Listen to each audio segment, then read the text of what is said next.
Afternoon, everybody. Welcome to the afternoon session. Thanks again for lunch, John, Reliable Carriers. Thank you very much for that.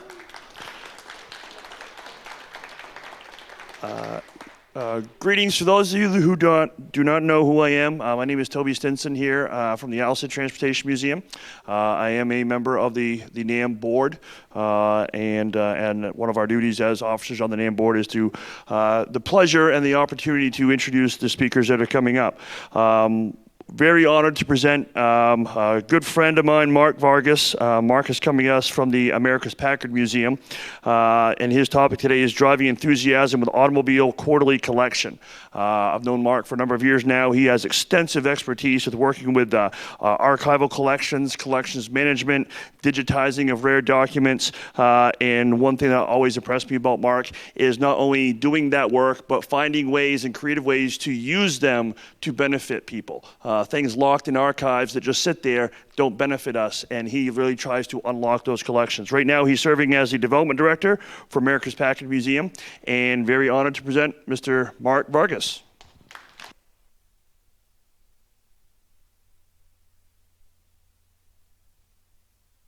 Wasn't that honored? He just had to say that. But we had a wonderful lunch, and my number one task here today is to keep you all from nodding off after such a good meal.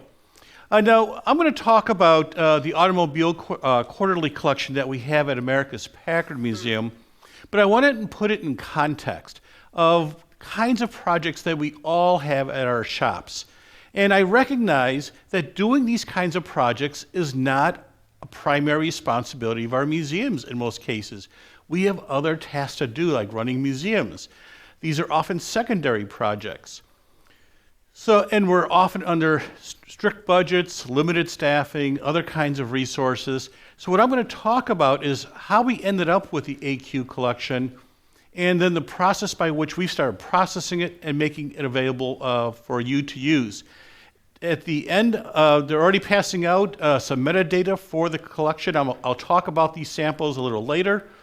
And then you'll see the link to the site where we have the AQ collection online and where we're at with this project.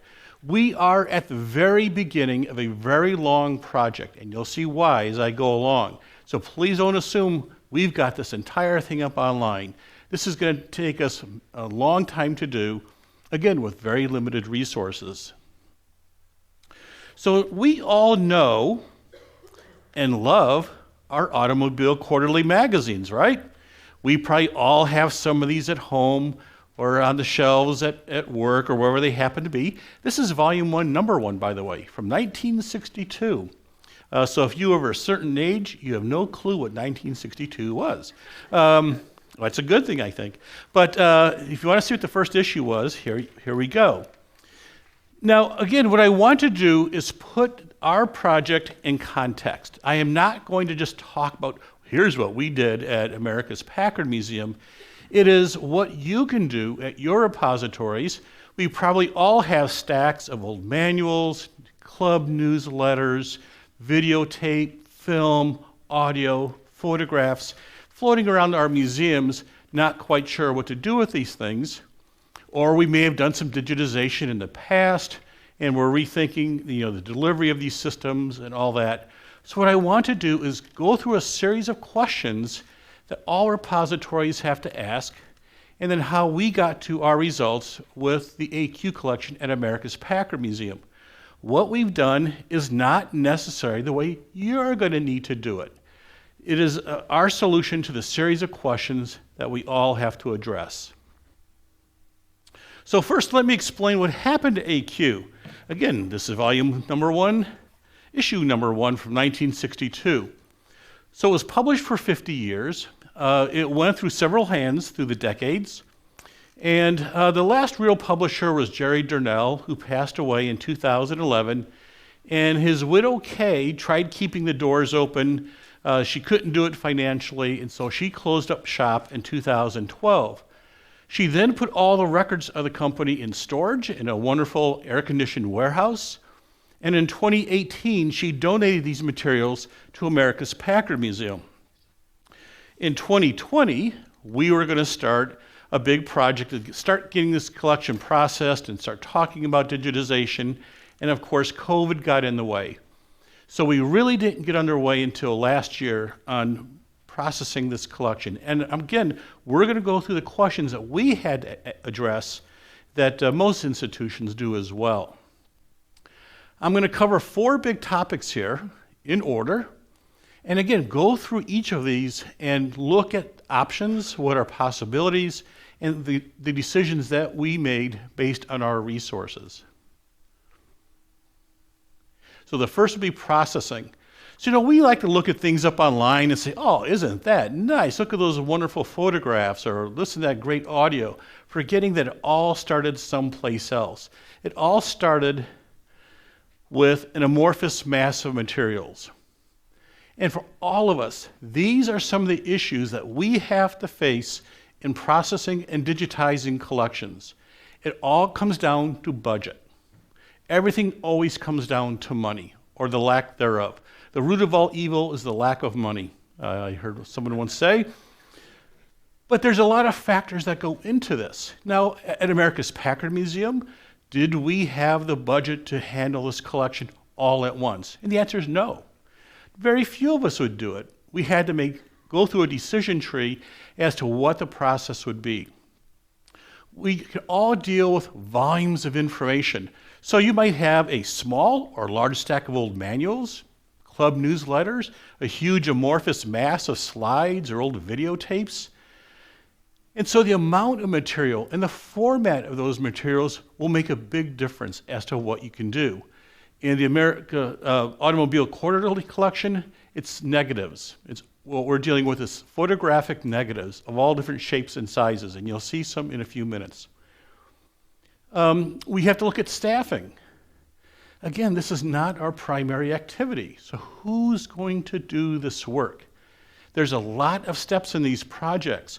Are we going to use our professional staff? Are we relying on volunteers who may be able to donate a few hours a week to these kinds of projects?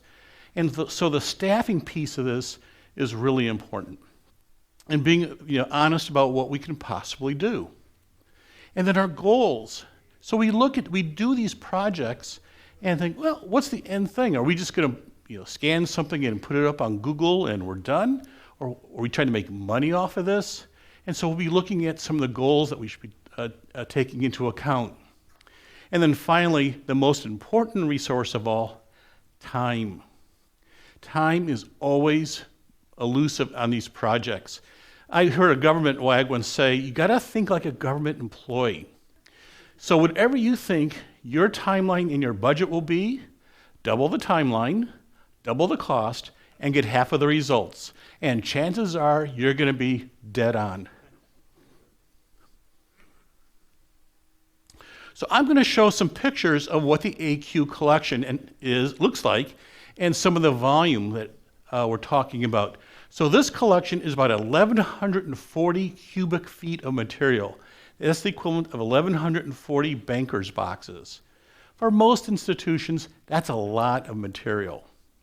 This is a shot I took after we did a cleanup. That's why we have some garbage barrels right there. And this is only a small piece of the overall collection. It is a lot of material. And the collection is divided into 3 series. Half of the collection are the production files of the magazine, where they actually had to produce the individual issues and the books that they did. So all their paperwork that they compiled for every single issue. And that's about 500 cubic feet of material. A lot of stuff. Archival term, by the way, stuff. These are production flats. So in the old days, before computers, they would actually use clear sheets of plastic, and they would literally cut and paste the pictures and text onto the plastic. The printers would then take pictures of that, print it out on a piece of paper, and that's how you got your magazines and books. We have pallets of these things, so every single issue has one of these production flats, and they're all about this thick. So it's a lot of stuff. So there were 50 years, so there's 200 production flats in this collection. They're huge, they're unwieldy. No one uses this technology anymore. Oh, IMAX. So starting in the 1990s, they started using iMac computers. Anyone got one of these old blue iMacs running in their shop? Neither do we. So part of the question as we look at these collections is the born digital material. By the way, if you haven't gotten it, you collect these kinds of items, you will be running into this if you haven't already, the born digital materials. It is very complex. There's lots of protocols about dealing with born digital items. This has been around now for 40 years when you think about it. So there's a lot of these things out there. The heart of the collection is 35 large filing cabinets. And there's 2 series within these filing cabinets. One series consists of the research files that AQ staff compiled through the years. So they would be doing research on name your car brand, model, factory, individual, driver, event, whatever. They'd put all this stuff in folders, put them in their filing cabinets. There's 4,500 files of this stuff in the collection. Then, I'm going the wrong way, sorry, back. Then the third series is actually the heart of the collection, the real reason we're here. It is the photographs that they took. So AQ would send their staff out to around the world, and their staff photographers would take photographs of a particular car model or to an event or whatever. They would fill out a photo identification sheet, which they put in these folders. The photographers would take multiple images of the exact same shot. You know, we've all done pictures, right? We take multiple pictures and we keep one and get rid of the others. But they would bring all these negatives back, put them in mark the folder for what the car model is, put them in the filing cabinet. Some of these things ended up in publication. The overwhelming majority did not. And because I like show and tell, here's one of the folders from the collection. And you can feel free to come up afterwards and take a look. These are the photographs from one of my favorite vehicles. I'm biased. It's a 1948 Tabo Lago Type 26 GS. I'll show you a photograph in a minute. Oh, just beautiful. And that's how they did it. So I randomly opened one of the filing cabinets and took this shot, and this is what we see. So the first part of our processing of the collection is we need to get an inventory for the entire thing. There's 10,000 folders of material. And so we do have grants that we're waiting on. I have 3 big grants we're waiting on right now as we speak to do the inventorying, processing, and more digitization of the collection. And depending on the results of those grants, we'll determine how fast we can do this. But there's 10,000 folders of materials. So inside each folder, it's a little more detail. And I pulled a couple negatives out. And I threw some on a table to take some shots. There's actually more types of negatives. So the good news about this collection is the AQ staff properly labeled everything. It's in archival sleeves. Miracles never cease. And it's well organized. And there are no major conservation issues. We have found no nitrate film. There may be surprises as we go along. But basically the collection consists of photographic negatives. Not prints, the actual original negatives. And here's my Tabo Lago. And that's what I digitized as part of this project. And you'll be able to see this up online. So, we have a problem that we all face. This is a big project, really big project. This is going to be a big project for a large institution. There are 728,000 photographs, by the way, that we could be digitizing. So, how do you eat an elephant? One bite at a time. That's exactly what we have to do. We have to prioritize what we can actually get done. We all have to face that problem. So we went through a decision tree as to what we would do to make these materials available. This is a great web photograph, by the way. I was really tickled to find this. So the first step that we did is we had to organize the basic structure of the collection. So we got all the production files in one place. We got the filing cabinets of the research files in another place, and then the photographic files in another. And then we decided very quickly the production files were our least priority. Those may or may not ever get done. We may never have the time, the staff to do that. So that is our lowest priority. Then between the research files and the photographic files, we chose to focus on the photographs rather than the research files. So we're going to zero in on the photos. Now, we need budgets to make this all happen. Everything comes back to money. So we've written a series of grants. We've already received one. You'll see the results of that. But we have 3 outstanding grants that will pay for someone to inventory the collection, do more detailed processing, and expand the digitization of the whole thing. Now, the fun thing about grants, state and federal grants, is you have to follow their technical guidelines and their requirements. And so some of the decisions we've made as to making these collections available are based on our grant requirements. And so as part of this whole process, we said, and we put this in the grants, in our first year, we will digitize 1,500 images. We've already got over 1,000 online. We've shot 2,000, 1,000 of which are online, so we're way ahead of schedule. We started in January. But that's our goal for the first year. We needed to test our entire process of making every step of this work, and that's what we're doing in the first year. So let's come back to a simple question. Why does anyone do this in the first place? What is the goal of all this? Oh, nice car photos. Well, there's lots of car photos available. So for us, the first question is identifying who is this for? You do any kind of project back at your shop. You want some old tape of the museum, or some events at your museum, or some oral histories or photographs, whatever it happens to be. Who is the audience if you're going to digitize them? And the first audience is always you. Never forget yourself. You come first. And so for us, with the AQ collection, there's a lot of Packard photographs in that collection. So for us, as staff at America's Packard Museum, that's what we are really interested in, is the Packard photos. But obviously, there's a lot more. So will this help with your own reference and research kinds of things? So those are the first questions.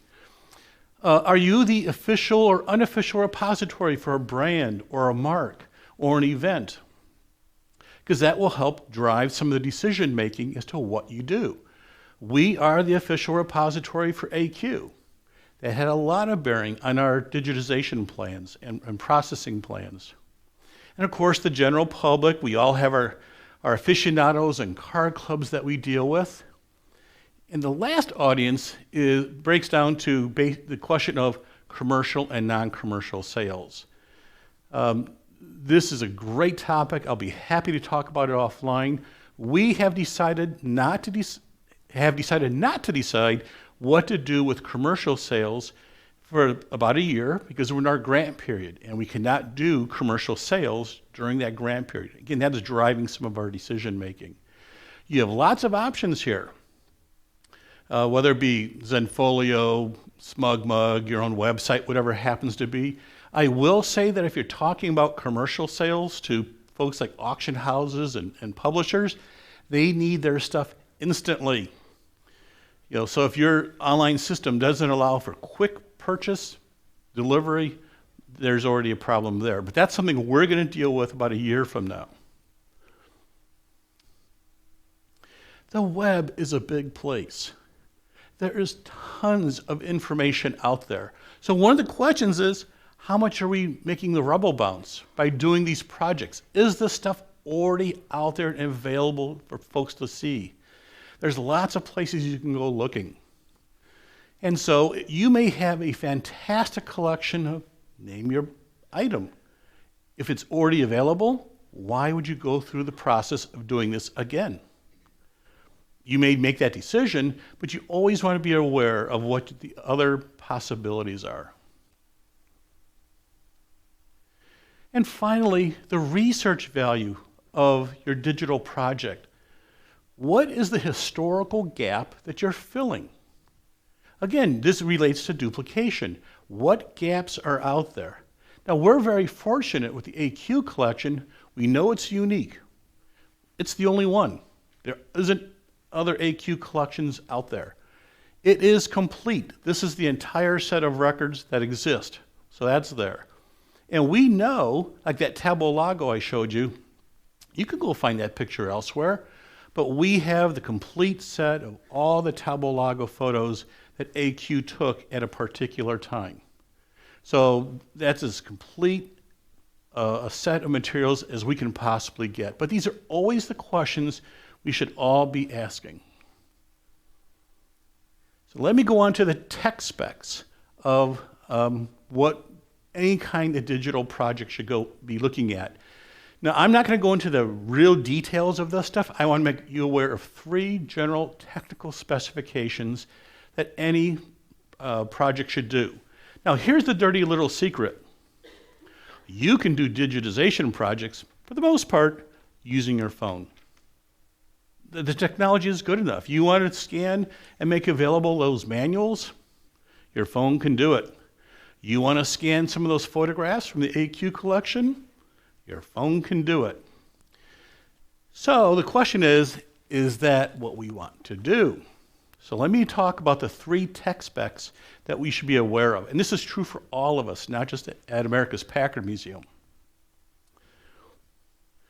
As William Shakespeare said in Hamlet, Rob can do this so much better than I, but tufaji or not tufaji? That is the question. So you're asking, what is Faji? How many of you know what that is? Ever heard of it? All right, so this is tech spec number 1. If you're thinking of a digitization project, you need to be aware of. Faji is the Federal Agency Digital Guidelines Initiative. And there's the URL to where you can find all these guidelines.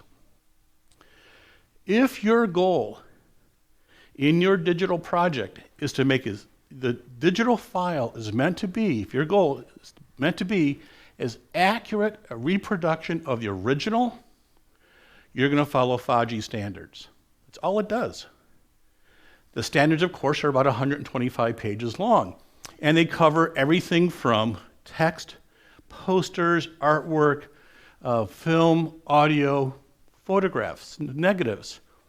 So the Faji standards are set there so that everyone knows that if you say you've digitized at Faji 1-star or Faji 4-star, every other cultural heritage institution knows exactly what technical level you did your work at. Okay, relatively straightforward.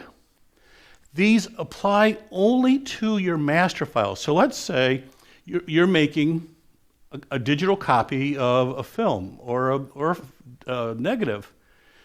Well, you're going to probably have the web copy or a user copy. That's fine.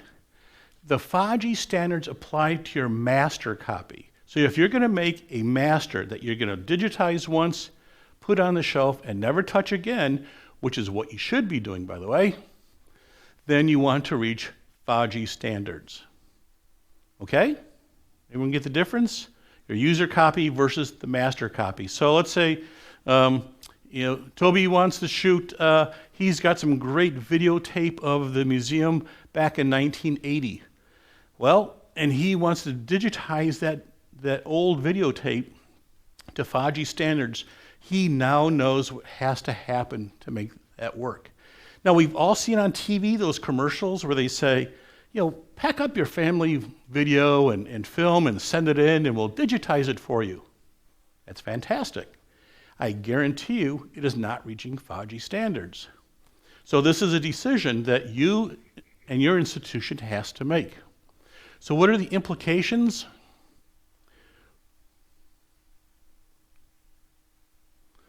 Money.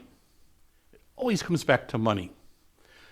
The problem is, to reach these technical standards, you need to invest in the equipment that reaches them. Typical personal grade scanners, cell phones, those kinds of things will never reach 5G standards. You simply cannot use your usual, your scanner you might have in the office and try reaching 5G standards. You just won't hit the technical specifications. So you have to plan on an investment of equipment that can. What's that look like? The cheapest I've seen for scanners, for reproducing images, text, those kinds of things, $3,000-$4,000 right off the top. If you want to do film, audio, those kinds of things, in most cases it's cheaper to outsource it to a professional firm. Not to these places that do your home family stuff, but to real professional firms, because the cost of the equipment is simply too high, and there's just probably not enough time with the staff to work with it anyway. So just know that there's an equipment cost. Second, those master files that we're talking about are big files. And when we think about our typical images that we share by email all the time, make it 10 times as big. The master files will always be huge, big files. And those files get stored somewhere. And you're now talking about a lot of money for storage space. You start talking about terabytes of data, not gigabytes, not megabytes. So just be aware of some of these implications. So when you're talking about these projects, you are fully aware of what that means. And you may decide to do all, some, or none of your materials at 5G standards. And here's what we decided to do at the museum. So we are in our test phase. We're checking all of our processes, all the way the metadata works, the way our systems flow, and all that kind of stuff. And we put in our grants, and that in this test phase, we are not creating the master files that reach 5G standards for our test phase. If we get these grants that are coming, please, everyone, let's make sure this happens. Then yes, then we have to, in order to fulfill the requirements of the grant, make the master files at 5G 4-star levels. So that means storage space, equipment, those kinds of things. So if we don't get the grant funding, which means you didn't give us a strong enough emotional push here, that means we'll only worry about doing that kind of scanning if we sell images later down the road. So we're breaking this down to the all, some, or none. The second technical standard. How many of you ever heard of Dublin Core? Oh yeah, you're going to love Dublin Core. So you all just received a sheet, all right? The Dublin Core is, and you can find this all online, just search Dublin Core, and it sets as a bright orange. I mean, this room just lit up, by the way, from up here. These are the data elements that you'll need for any kind of digitization project. Now, if you've done digitization in the past, you probably have some stuff in spreadsheets and the like. You have something similar. The advantage of doing Dublin Core is it means that once you've put all your metadata, the things about whatever it is you've digitized, into these data elements, you can export them back and forth through cultural heritage software, and it moves seamlessly. There's no fuss, no muss. And so this is very highly recommended for any kind of digitization project. And you can hop on and see all the very basic requirements, relatively simple. And I'll walk you through these at the end here. I just want to make sure we get through the talk. So for us at America's Packard Museum, we're using the Dublin Core data elements through the entire project. It doesn't cost anything. It's just basically a structure of information, and so we're using this all the way through the process. The third technical requirement is very, very handy for us. This comes to us from rights statements, plural, rightsstatements.org. This is an international body that the federal government now requires that if you go for federal grants, you have to use this. It sets the actual terms by which you talk about copyright and reuse for your digital products. No fuss, no muss. Here you go. We're going to choose number 4, and that's fine. You just choose one of the 12. They've broken it down to whether you know you have the copyright to the information, you don't, but want to make parts of it available, or you're not sure. And in most cases, what we have, you're probably not going to be sure. And then they have 4 options for each. And so this takes all the legwork out of what do we say about copyright and reuse? There you go. It's done for you. So it's really, really handy dandy. And these have been now around for about 5 or 6 years.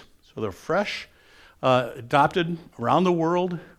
And again, because of our grant requirements, we had to choose one of these statements. And when we get back to the sheet, I'll point it out. So finally, resources. How are we doing this? You know, where's all the resources coming from any of these projects? And it comes down to your people, who's doing the work, what's doing the work, and the process by which you're doing it. And again, this is going to vary for every single institution. What we did at America's Packard Museum is not necessarily what Toby's going to do at his shop or any of you are going to do. It varies. The greatest answer in the world is, it depends, which is true. So this is a wonderful shot from our museum back in the 1920s when it was a Packard dealership. And just as these folks divvied up the work to work on the Packards, you want to really divvy up these digitization projects. There are a lot of steps. And offline or whatever, I'll be happy to talk to you about this. But questions like, who's in charge? Who's making sure the metadata is being applied properly? Who's organizing all these materials? Remember these stacks of materials. Who's going through these folders to organize them? Who's doing the scanning? Who's uploading? So you've given somebody the rights to your software. Who's doing quality control? A big part of the project. Because these projects never go off the way you expect them to. There's always kinks in the system, and they evolve. And then finally, who's doing the public relations on this?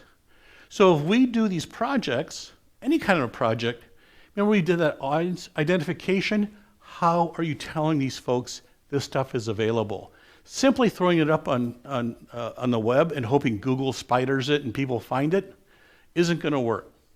You really want to make sure that someone at your shop is doing the media campaigns or social media campaigns to drive attention to it. This session is our first PR step to talking about the AQ collection online.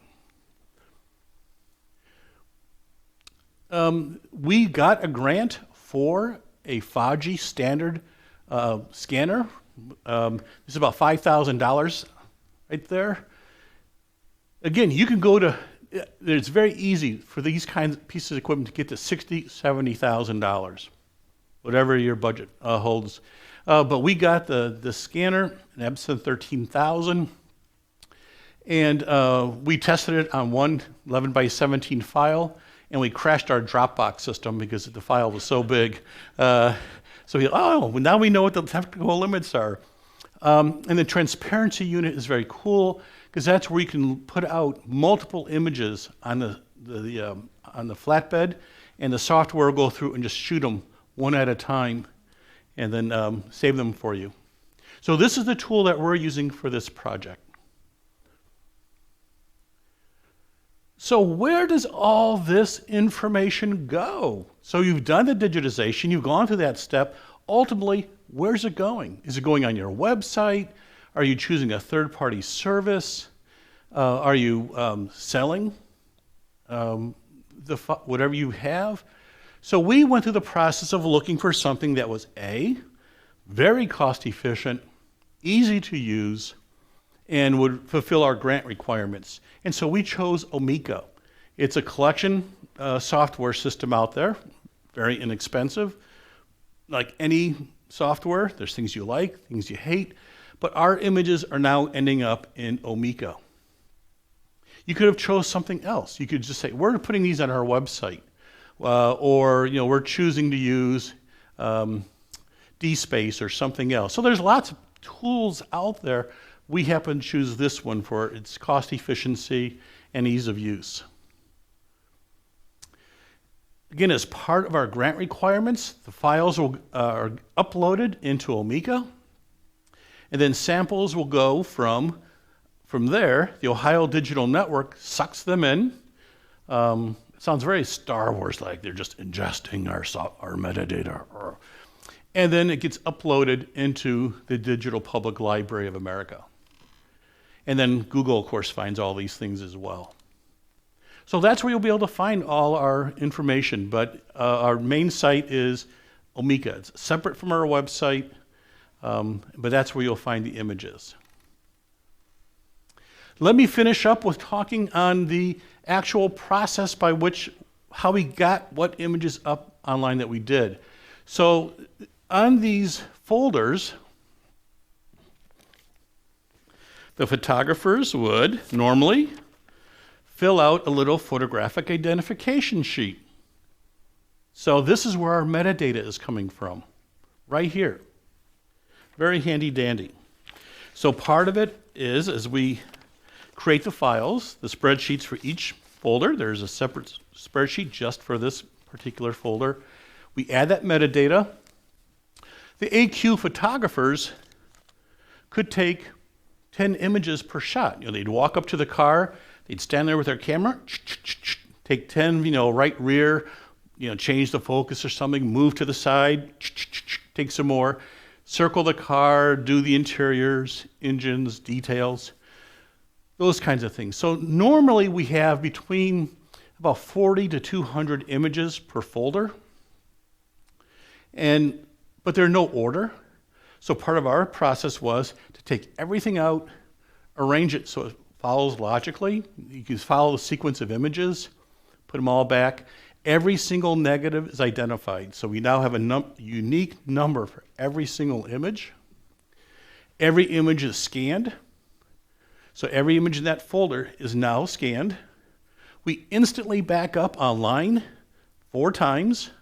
Please, oh, by the way, please do not use local hard drives for backups. No. You want multiple online services, different companies, as your cloud backup. So one crashes, there's a disaster, you want them in separate systems. And so ours are backed up in 4 different locations. We back everything up as fast as we shoot the images. Now, because they took so many pictures of the same, the exact same image of the same shot, we have to pay Omeka for their service, and we don't want to overload our budget for that, and so we limit to a maximum of 3 images per shot. So if they took 10, we're only putting 3 up. And so that's why in the system you always see a maximum of 3 images per shot. It's entirely budgetary. We have found that it's about 50-50. So about 50% of the images are up online, 50% are not, but we do have the digital files. So this is the URL to our site. Before you go running there, and by the way, we would like your thoughts, comments, loves it, hates it, on our site. There are things I love, hate, but you can't do much about the software itself. But this sheet, everyone has a copy of this? Okay, so this dark column down the side, except for the very first 2, these are all Dublin Core data elements. Remember we talked Dublin Core? That's exactly what it looks like. Now we need to be able to go into our collection just like you do. Someone says, hey, you've got that picture at Toby's museum from 1974. I saw on such and such. And can I get a Faji quality reproduction? He's got to go back and find that. So in our system, we have, because of all those filing cabinets, we've broken down the cabinet drawer file, telling it's the AQ collection. We have other collections at the museum. This is AQ. This very first picture, which is of this column is for an Alfa Romeo, 1948 8C. It is in the first filing cabinet, drawer 2, with the file heading Alfa Romeo. 1948 8C, 2600. This particular image that I'm demonstrating here is an 8x10 negative, and it's the fourth one. There is a very slick little tool in Excel, by the way, that combines these things automatically. One of my favorite words, concatenate. We're concatenating the information. And so now that third line is the exact image identifier for that picture. So if we ever need to go back, I'm long gone, Rob is gone, Stu is gone, wherever, all our staff has changed hands, they can now go back to the exact filing cabinet, exact drawer, exact folder, and pull that exact negative for future use. And the rest of it is pretty straightforward. And this, again, is standard Dublin Core metadata.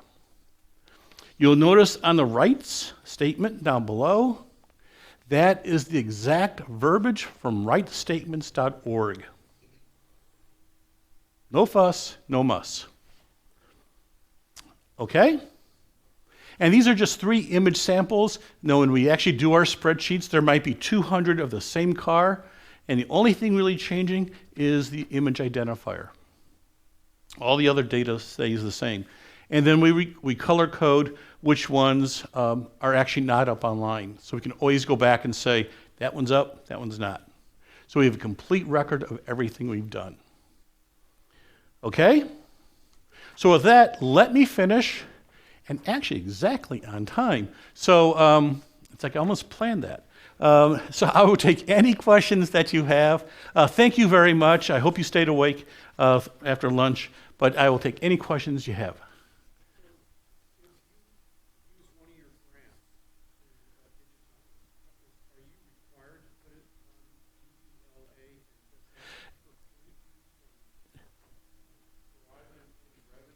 Okay, I'll repeat the question. The question is, because of the grants, are we required to put them up on DPLA, Ohio Digital Network, and make them available for free? And the answer is yes.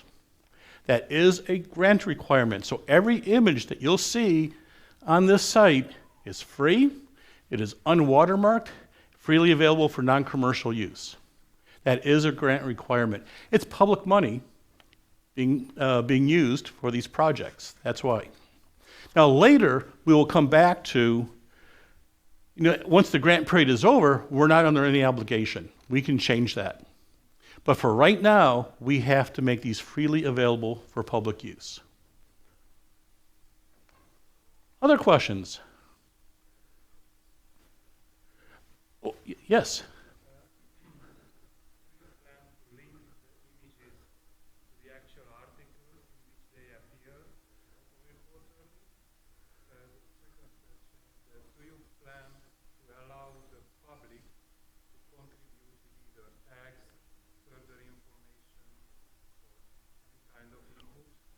The question was, are we linking to the actual articles in AQ if they were used?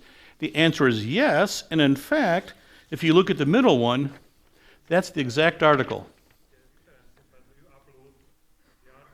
We can, we're not bothering at this point. By the way, most of AQ is available online. Someone illegally scanned it, and it's available in the Internet Archive, but you didn't hear it from me. Right. Yes. So that is what this little, they call it relation. I don't know who came with the term, but that's other information about it, other places that you could get information about the image.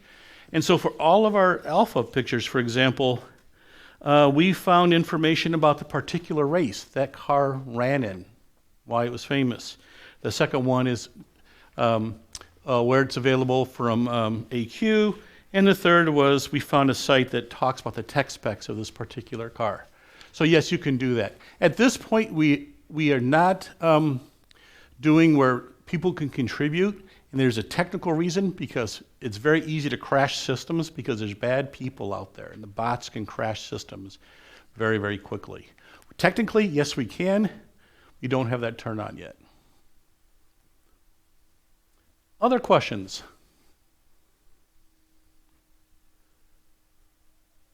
All right. Well, thank you very much, everyone. And again, please feel free to go to the site. Send me any feedback you have on it. And where we're at on the project, by the way, is we have 5,500 folders of negatives to shoot. We've done 25. We'll have 30 done by the end of next week. So by my calculation, we have roughly 5,475 more to go. So it's the beginning of this project, and it will certainly evolve over time. Okay, so it's not a done project by any stretch. All right, thank you, everyone. I appreciate it.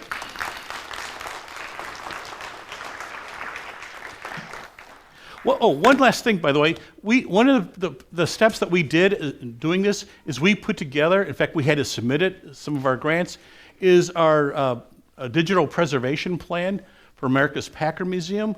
I have a hard copy here. I'll be happy to send you a copy as well if you like. If you want a copy of the spreadsheets that we use, I'll be happy to send those to you. No problem. Okay, thank you.